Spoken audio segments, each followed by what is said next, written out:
bandiraɓe fulɓe ko hani mbaɗen lawli ko iɗo ɗemgal meɗen fulfulde. Ranan mbaji waya kamani ni 0808651446 hettine nane.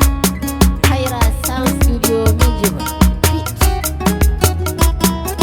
Fulɓe bandira em raha lafu jogiɗo gi'a holti yande lahira worɓe rewɓe nagulayɗo to en soyti. Fulɓe bandira em raha lafu jogiɗo gi'a holti yande lahira worɓe rewɓe nagulayɗo to en soyti.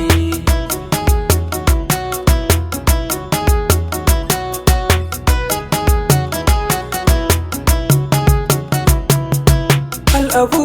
Gafuru Rahimun Allah mawɗo giɗoɗayam ko temmi ilahu to maɗa aymi ande a hattayam ko misel aɓilayyam lawol nder ko mbindumi ballayam ɗemɗe fulɓe e hande manayi mi fu jogiɗo gi'a hulti.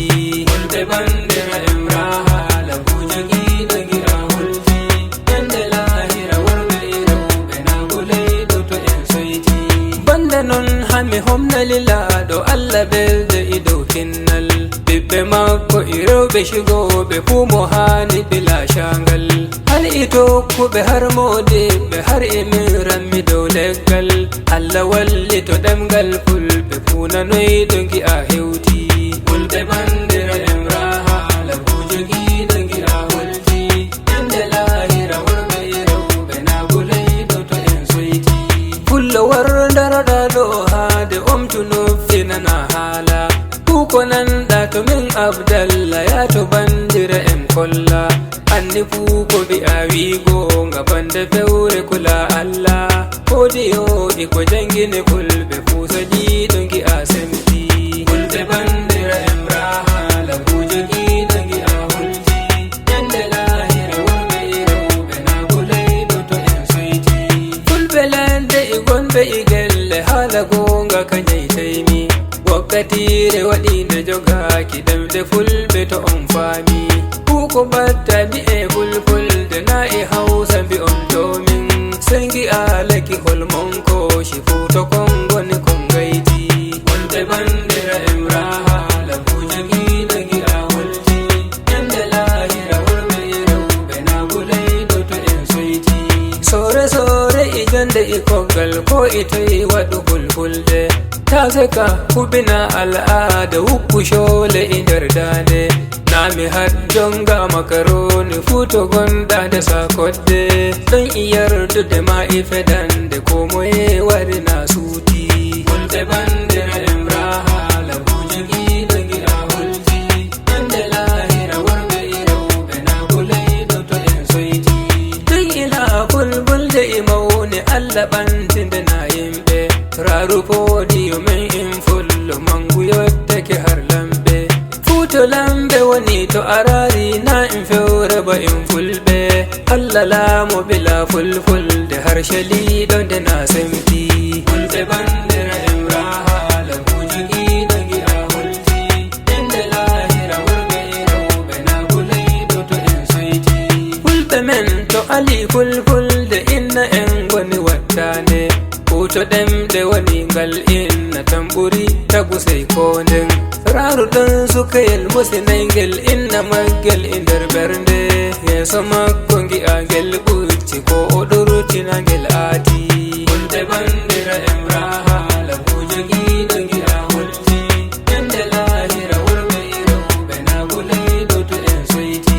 Fulɓe men in andi gonga tun arande e dow lawol ko o yawtoto sawru e jungo randiyam lukiti ɓoggol ko mo sirri e nder gafaleji hoore makko gi'a kifol rajaram ɗon e yardude makko fuuta fayɗo mo na hefti. Fulɓe bandira em raha lafu jogiɗo gi'a holti yande lahira worɓe rewɓe nagulayɗo to en soyti. Allah walli to ɗemgal fulɓe ladde har gari ngal naata ko a shoggina ko iya soda kullo ko zikiri gatta ko a jangina nder jangirde ko direba e nder mota ni ne hani nane yam fulɓe sengi on ɗemgal warti. Fulɓe bandira em raha lafu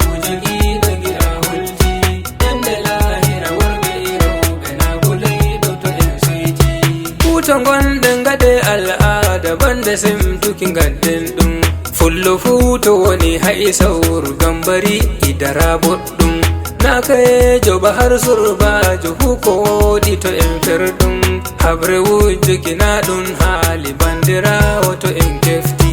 fulɓe bandira en rahala wujogiɗo gi'a hulti yande lahira worɓe rewɓe naguleyɗo to en soyti minni fuu ko mbi'aymi e fulɓe bandiraɓe nduren jangen gonɓe tele ko hani shuremɓe ko ɓe dullu ndiyam yogen nini hoɗangi en alfanu nada ɗay ɓe bare dokken sey gi'a yimɓe usta yawaki ɗemɗe fulɓe gi'a yawti fulɓe bandira en rahala bujogiɗo gi'a hulti yande lahira worɓe rewɓe naguleyɗo to en soyti tumbana gari Sokoto Yola Bauchi Gombe Kano meɗen Radigawa e Borno e Kebbi Zamfara Taraba Anden Yobe ɗo Katsina Raneja Dambulan gari Fulfulde har jahaji ɗi hombina meɗen hu'in fulfulde men ɗauti fulɓe bandira en rahala bujogiɗo gi'a hulti yande lahira worɓe rewɓe naguleyɗo to en soyti fulɓe men ime beldatoraki worɓe rewɓe joge ɗemgal to fada mbaɗa fulfulde in rimima e nder magal to ko wadda oya calloɗangal suudu ma arsi shobbal raruɓen ni heɓu ko ɓe mbatta ɗemɗe maɓɓe ɓe mbukkoyta fulɓe bandira en rahala bujogiɗo gi'a hulti yande lahira worɓe rewɓe naguleyɗo to en soyti Allah laamo e wallita fulɓe fuu ɓe gaylita fulfulde lamɓe malami en gaynaɓe fuu ɓe bolwata fulfulde fuu ɓe kuura e nder al'ada sawru shole e nder dade fulɓe men waɗa fuu lawli ko fullo fuu to woni yilti fulɓe bandira en rahala bujogiɗo gi'a hulti yande lahira worɓe rewɓe naguleyɗo to en soyti ɗo darimi e nder nde yemre Allah yahu ko bonnoymi nami andu bana dabarere rammi fullo to on faami inde am Abdallah Mukanda mo fuute bayɗo to joɗimi bisalam mi dali on yimɓe na iyeso to en kawti fulɓe